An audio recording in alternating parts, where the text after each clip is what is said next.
Before we get into this episode, there's something that might be of interest that I wanted to tell you about. Scene and Heard, who run this podcast, have been asked by Scotland Food and Drink to undertake a strategic review of the Scotland Food and Drink Excellence Awards. Now, these Excellence Awards have been going for almost 20 years and are a huge mainstay of the food and drink sector. But it's time to ensure that they're still relevant. So if you have ever been involved in the Scotland Food and Drink Excellence Awards, or even if you've ever had an opinion about them, we would love for you, please, to complete our survey. So if you go to the On Farm Twitter, which is at @on_farm UK, and click the link in the bio, there will be a tab in there that will take you to the survey, and it should only take you a very short while to complete, but we would be enormously grateful.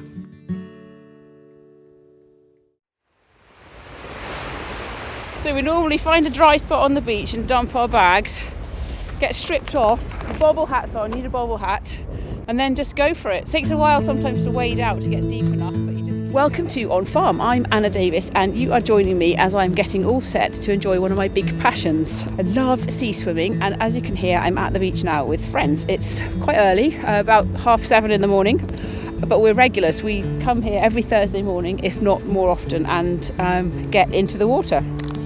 It's not very easy sometimes. Needs a bit of motivation. You get about thigh height and you think, why am I doing this exactly? But there's a massive payoff, I guess. That's why we're here and that's why we do it. We love it. And we kind of got started as a group in lockdown because lockdown was tough. We were all juggling work, kids, the whole stress of lockdown in general, and we needed something to keep us sane and to keep us going. And swimming has definitely done that and continues to do that. Makes me laugh the fact that we think the bobble hats are so important because, you know, we're just about to get into the freezing ocean and yet we have to have a bobble hat on. But why is all this relevant to the podcast, you're probably wondering?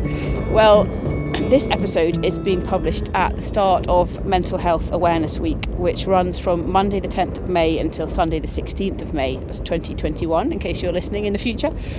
The theme of the week is nature, so of course massively relevant to us on Farm. And so it's all about how getting outside into the countryside, into wild and open spaces to enjoy nature can benefit mental health. And yeah, I can certainly give it my vote.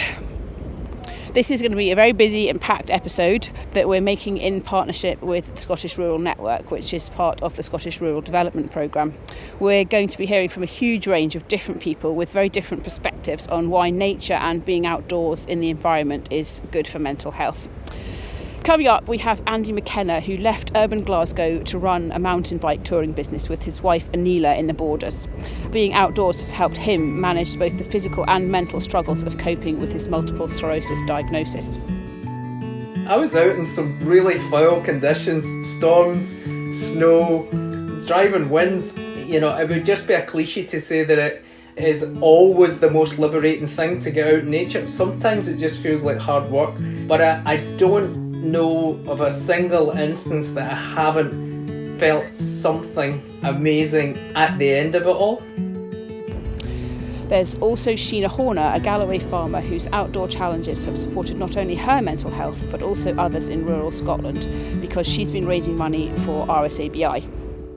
The raising funds was just the additional bit. It was getting people just out there, and it was fantastic, the camaraderie that we had between that and everybody just talking and being open with one another. And there's much more besides. We're really taking this theme, nature and mental health, and hearing from a huge variety of interesting people, and as you'll hear, packing a lot in. Right, I am getting quite cold standing here. I can hear that my friends behind me are desperate to get in the water. So it's time to do some actual swimming. But our first conversation is with Dr. Pamela Jenkins from the Mental Health Foundation, who runs Mental Health Awareness Week each year. You, Pamela, sound like a very busy lady, and I imagine that you're particularly busy at the moment, and as are probably all of your colleagues, because we're talking to you during National Mental Health Awareness Week. So I wonder if you could start by telling us a bit more about that week, what it's about, and why an awareness week was created.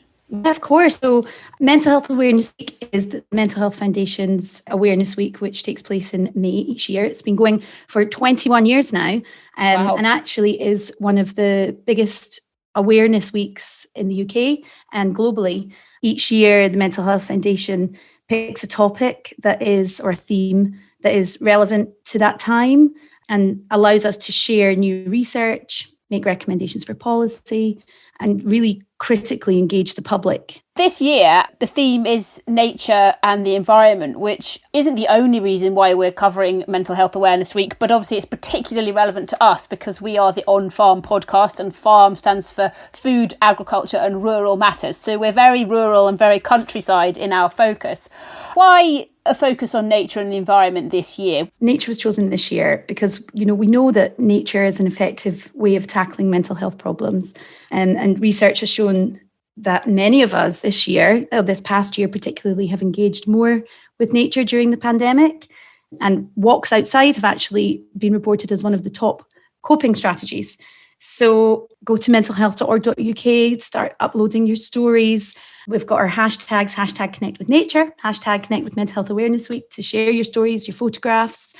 We want to get everybody engaged in that conversation about the benefits. Yeah, obviously, getting outside into nature is critical here, but perhaps it's a little bit more nuanced than that in terms of how we can actually allow nature to benefit us, how we can actually create that connection. One of the really important things is that we all have different experiences of nature and we all engage with it in different ways. So there's no prescribed way of doing this.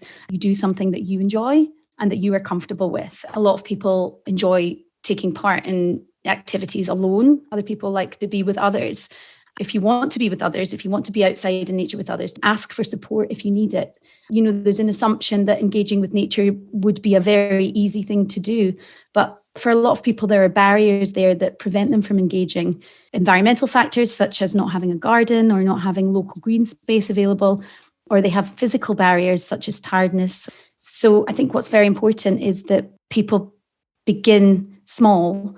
There are many different things that you can do. We automatically think of exercise outdoors or walking outdoors. Obviously, that's one of them, but you can grow food and flowers, which is also a way of bringing nature inside. You can eat outdoors. Other ways such as engaging with environmental pursuits, helping the environment, litter picking, building it up and engaging in a way that you feel comfortable with.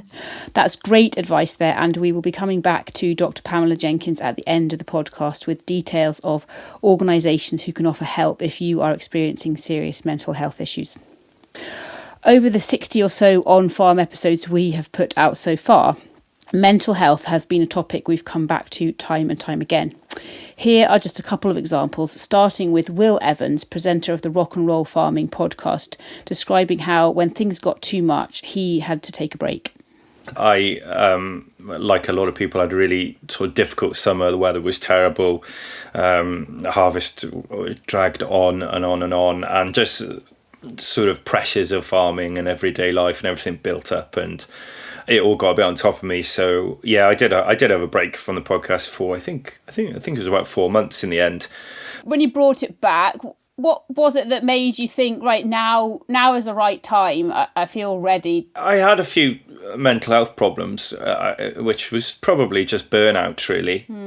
And I sort of got to a point where it's hard to articulate, but I felt like everything was crashing down on me, and because I probably was doing too many things all at once, I felt like I wasn't doing anything well enough, and I was kind of letting everybody down. So I wasn't spending enough time with my wife and my kids, so then I was letting them down, and then if I was with them, I felt like I was letting the farm down, and then I felt like I wasn't doing the podcast well enough because I didn't have enough time to do research and things. So it just all kind of came crashing down, and in the end I went to the GP. I was on antidepressants for 6 months, which I'm very happy to talk about because it's it is an illness, and you should. We need to raise awareness. We do, and I'm not ashamed of it. It is what it is, and I'm great now. I'm fine.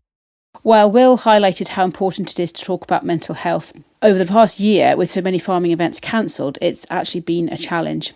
Professor Sarah Skerritt has done significant academic research into rural isolation, and she volunteers at the National Rural Mental Health Forum stand at the Highland Show, when, of course, the Highland Show takes place.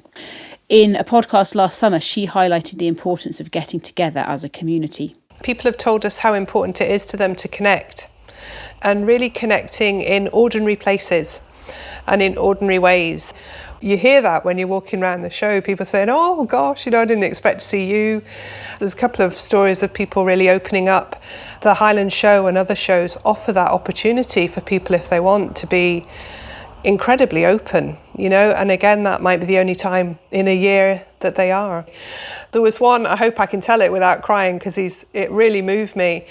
There was this old farmer who came up and he stood at the front of the tent because it's labelled the National Rural Mental Health Forum.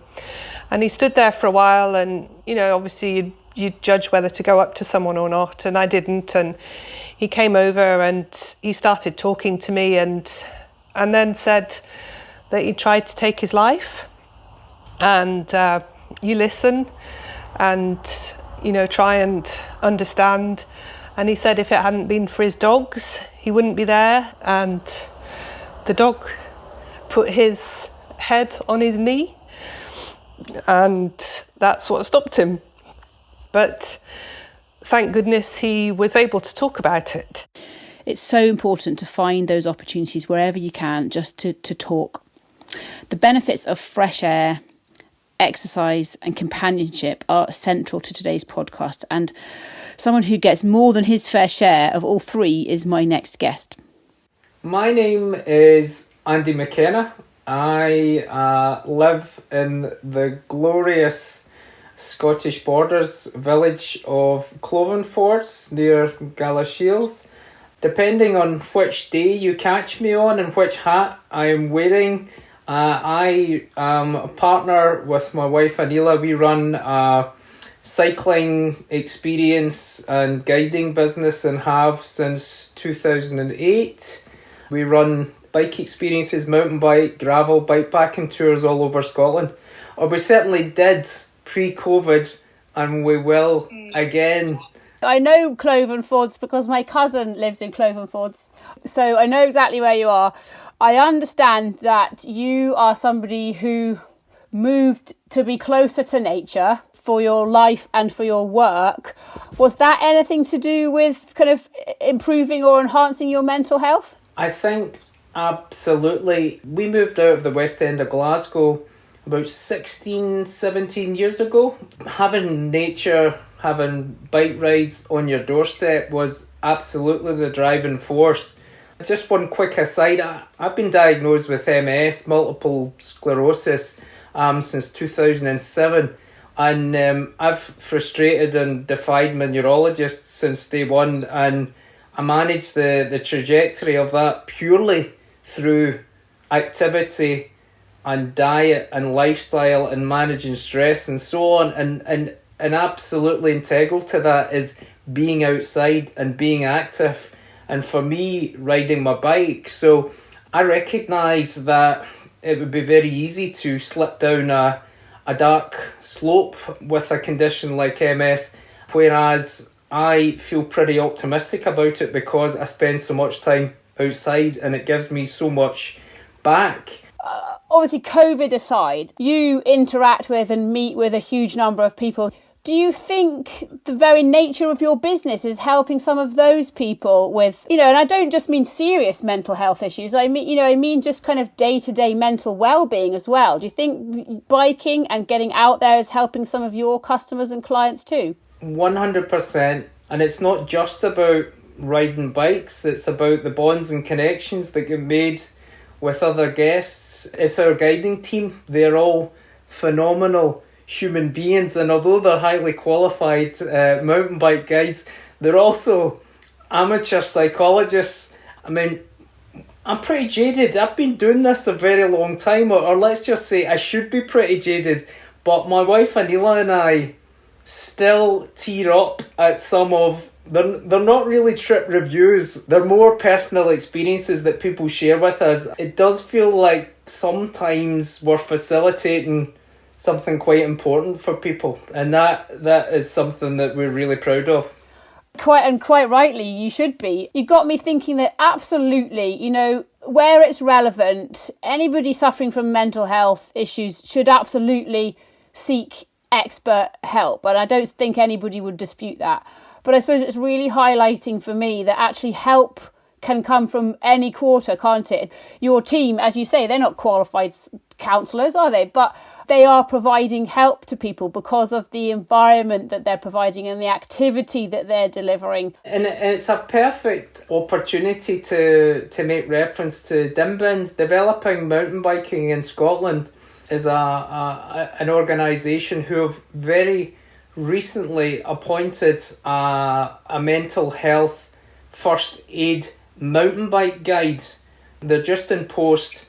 Ultimately, they're going to be supporting groups with mental health needs through participation in mountain biking. For me, just managing MS, I went through a spell. I think I rode 131 days consecutively. And I was really trying to pick a mental health charity that really got under my skin. And I chose a charity called Dare to Express. And their aim is to raise £450 mental health grants that go to specialists to support people that are in a really dark place. And selfishly, that gave me the motivation to get up during the winter, during COVID, to get out and ride my bike, because if I don't ride my bike, MS starts to take hold. Sometimes you're just thinking, who am I doing this for?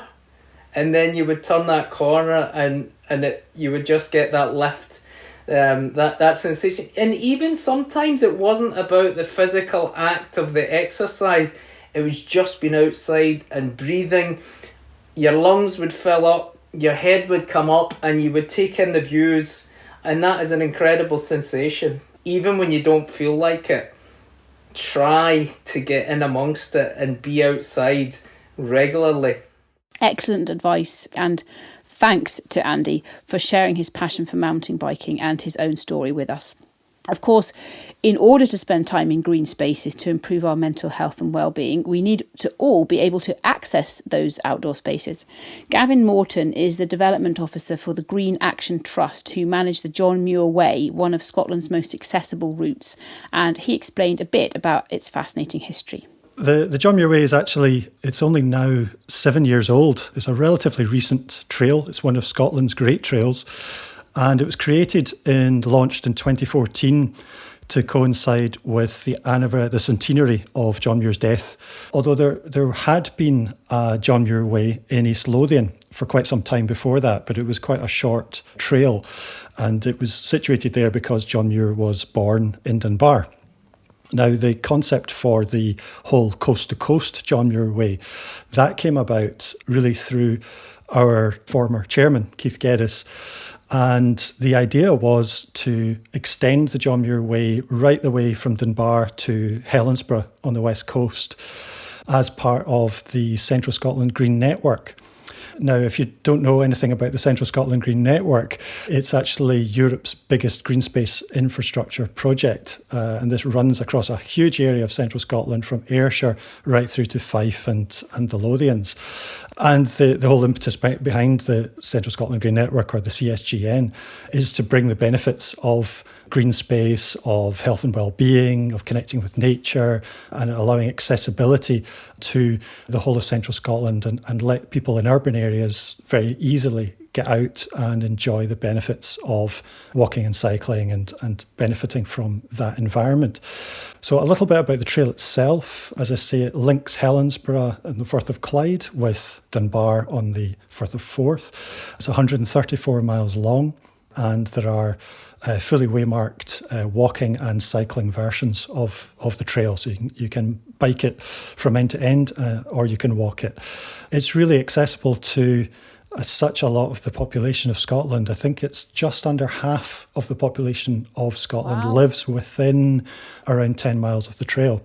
That's amazing. Yeah, it's the only one of Scotland's great trails, that's accessible to so many people. And of course, because of that, it's served also by public transport really well. So it means you can do parts of it. You don't have to undertake the entire trail end to end, as a walking holiday, say, although a lot of people do. Well, Gavin, you've led me very nicely into my next question, actually, because with the theme of Mental Health Awareness Week this year being nature, we've obviously discussing the importance of green space and the countryside to health and mental well-being. You've mentioned you've had involvement in the John Muir Way for a number of years. I'm sure you've walked most, if not all of it, in your time. But what do you think it really is about nature and about giving people access to nature that can help their mental well-being? That's a big question. That's okay. I think there's a real link here, and this is a theme that runs through the Central Scotland Green Network and the Green Action Trust's work as well, wanting to help more people just benefit from that connection with green space and nature.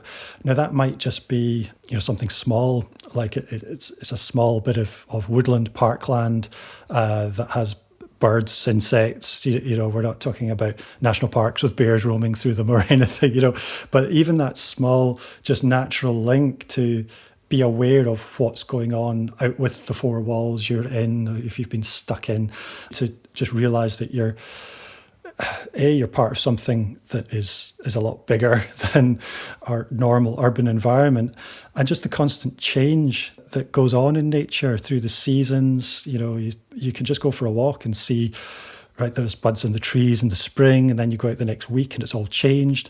It just literally breathes fresh air through that the normal humdrum existence. Now, we could get all philosophical and go into more of John Muir's sort of writings, and he was a great advocate of connecting with the nature, even the nature on your doorstep. He was a real advocate of simply just get out the city and realise what you're part of. That's what I think. Yeah.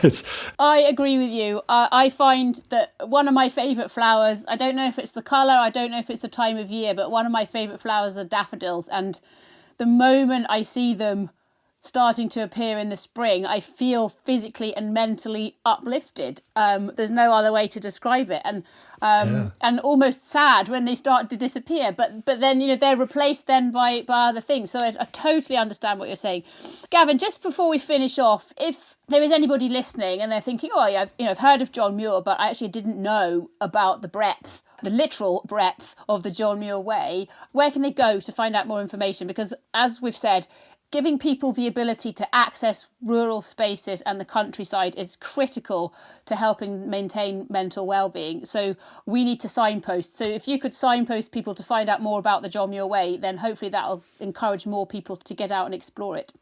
Yes, absolutely. Well, we have a website, which is simply johnmuirway.org. And on that website, you'll find everything you need to know about the trail, where it goes, how to get to different parts of it. So there's a wealth of information there.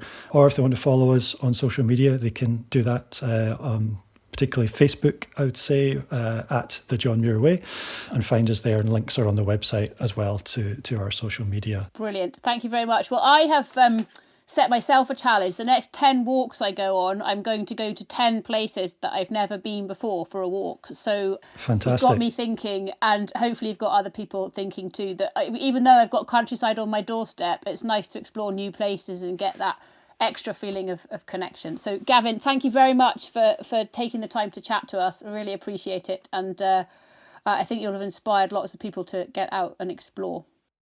Exploring and spending time in the countryside is valuable, but not obviously a cure-all on its own.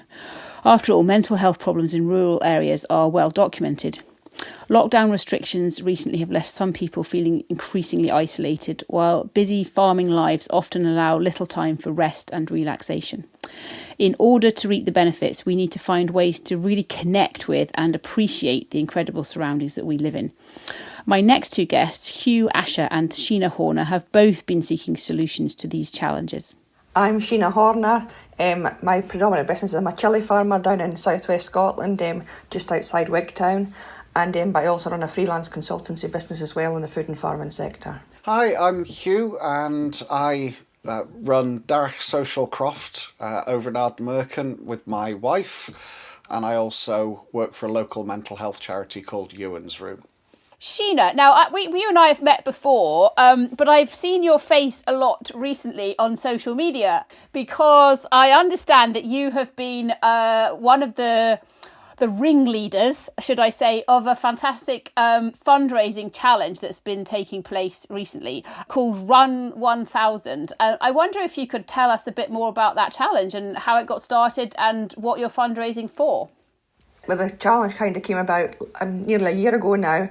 We were in lockdown. I used to enjoy getting out and doing park runs, and they stopped, and I started going out just running on my own. And when I'm out running, I'm quite good at thinking of other things, and I was just thinking about how nobody's out running anymore, nobody's out exercising, but also in the agricultural community, nobody's at local agricultural shows, they're not talking to each other, they're not at auctions even, just having a chat and a catch up, and just thinking about how it was affecting people's mental health. And also I was in part of RSABI's Great Glen Challenge. I used to sponsor that, and I was thinking about that was a big part of income that wasn't going to happen this year, and just wondering how it affected other charities. So I discussed it with Nina at RSABI, and basically the idea for Run 1000 came about was how we could challenge people to get outdoors and exercise, whether it was running or walking, but also raise funds for the great charities we have in this country. Sheena, the first thing that impressed me about what you just said is the fact that you're able to think while you go running, because to me that is quite an achievement, very impressive. Have you noticed anything in terms of speaking to some of the people who've been taking part in the challenge and getting out there and doing some running? Have you noticed anything in terms of how they've been sort of talking about their own mental health and whether or not that's been positively affected by this? That was the best thing about it. The raising funds was just the additional bit. It was getting people just out there, and we actually had Strava groups set up for all the teams, and it was fantastic, the camaraderie that we had between that, and everybody just talking and being open with one another. And I also received a couple of emails afterwards just to say how the difference it had made to people and getting out there and doing something positive and feeling better for it. Definitely. Just moving on to you, Hugh. Now, I know you wear a few hats. You're involved in the National Rural Mental Health Forum, and you've spoken at a number of their events. But talking from a personal perspective about Darach Social Croft and your business, can you tell us a little bit about that business and how that is kind of indelibly intertwined, as it were, with helping people with the mental health challenges? Yeah, so we're a working croft. We're about 12 acres, and we have sheep and chickens and cows and pygmy goats, which are a definite part of what we do. Both me and my wife have backgrounds in working with people with mental health difficulties, learning disabilities, autism, things like that. So what we do, we think, is fairly unique because we blend three different approaches, really. So there's what might be seen as care farming activities, so getting hands-on with the animals. The goats, really, in particular, you can see them relax. It really brings a smile to your face. I don't think you can be unhappy around pygmy goats. We do quite a bit of what we call nature-based craft activities. So this can involve foraging in the local area for things to use in craft activities, or doing things involving wool from our own sheep. The third bit is I have a real particular interest in what we might call nature mindfulness, particularly a practice called forest bathing. This fascinates me, Hugh. As everybody knows, because we heard earlier on, I'm verging on obsessed with wild swimming, but I don't know as much about forest bathing. Can you tell me a little bit more about it and how it benefits people? Forest bathing really describes a practice of walking slowly and leisurely through the woods or forest, sort of immersing yourself in the natural environment, and it's about mindfully using all your five senses. So focusing on the things that you can see, the things that you can hear, the things that you can smell, and potentially taste as well. And people who follow this kind of practice do commonly report that they find it physically, psychologically, and quite often spiritually beneficial just to spend time sort of bathing in the atmosphere of the forest. This is where the bathing part comes from. It doesn't actually require a wetsuit or a swimming costume like your wild swimming. It's just about sort of bathing in the atmosphere. And it's really great at the end of a walk when somebody says, this is amazing. I walk in this woodland once or twice a week, and I have done for 10 years. And I've noticed things today that I've never noticed before. It can really help people move away from the default settings that they have. Sheena, do you think we could all make a bit of a start then if we were just a little bit more mindful, if we just slowed down a little bit? The farming community is out in the countryside all the time, but often they're so busy getting the job done, they don't have time to slow down, stop. You've hit the nail on the head there, I think, by saying well-being. I mean, on farms, I think we lead such busy lives and we're not looking at what's happening around us. We're really good at becoming workaholics. I mean, even myself at the moment, I'm never off this computer screen. I'm working constantly, and I really do try and make myself a point of going out for a run or a walk, and I don't listen to music. I just go out there and see what's happening round about me and just look at nature. And I'm out first thing in the morning, and in March the Mad March hares were out and about, and you were seeing the lambs running about, and I just think, it just makes you feel overall just so much better and just at one. And I mean, we are lucky that we can get out there and we can see what's happening, but an awful lot of the time we don't, and that's where the problem lies. Yeah, absolutely. A lot of it's sort of about nature connection. You can be in nature without being really at all connected to it. Picking up a bit on what Sheena was saying earlier, there's a particular forest bathing practice called sit spot, which is about mindfully sitting, connecting with nature, understanding your place in nature. You get a real understanding of the changes of the seasons. So you see the buds come out, you see the trees change colour. But the other thing is this taking time out from things. I work 3 jobs, run a croft, I'm busy all the time.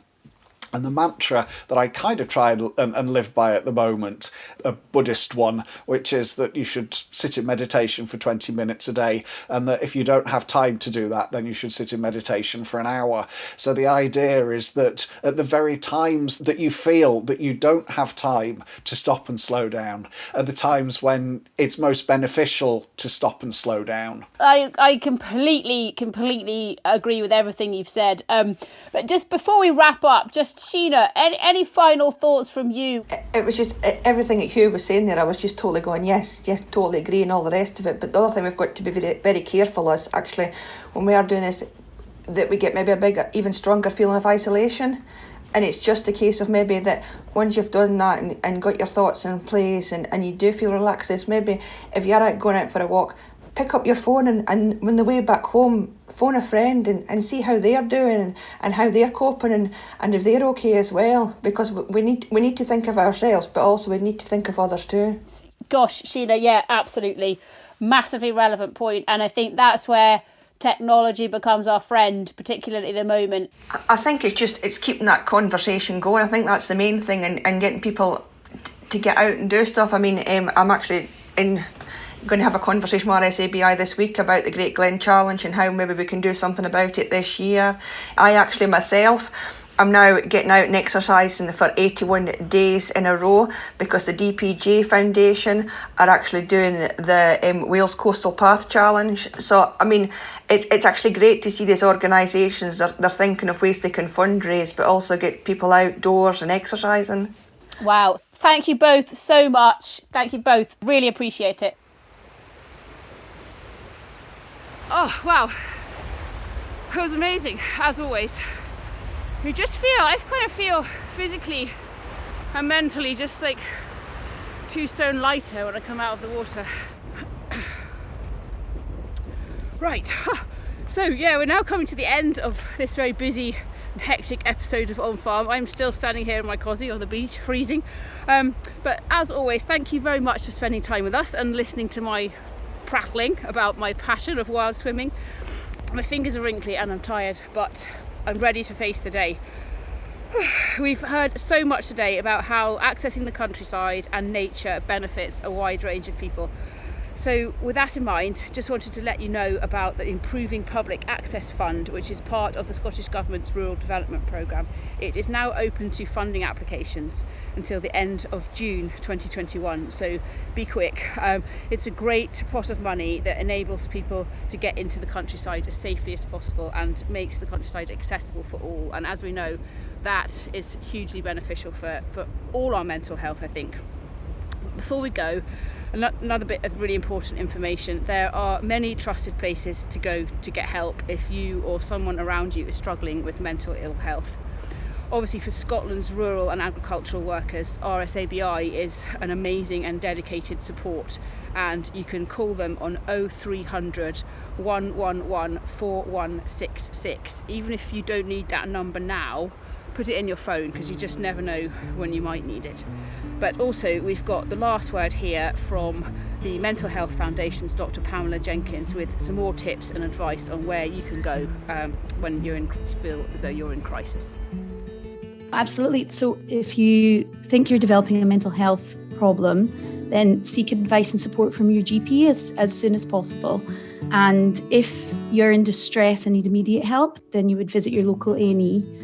If you feel that you're struggling with mental health, it's really important to speak to someone about how you're feeling. So a trusted family member or friend, perhaps, your HR department or support service. But if you don't feel comfortable talking to someone in person, there are helplines that you can call. Samaritans, Breathing Space in Scotland, and the tech service Shout. If you go to the Mental Health Foundation website and click on Your Mental Health, there's advice and signposting to all of these helplines and further support if you're having problems and if you need somebody to talk to.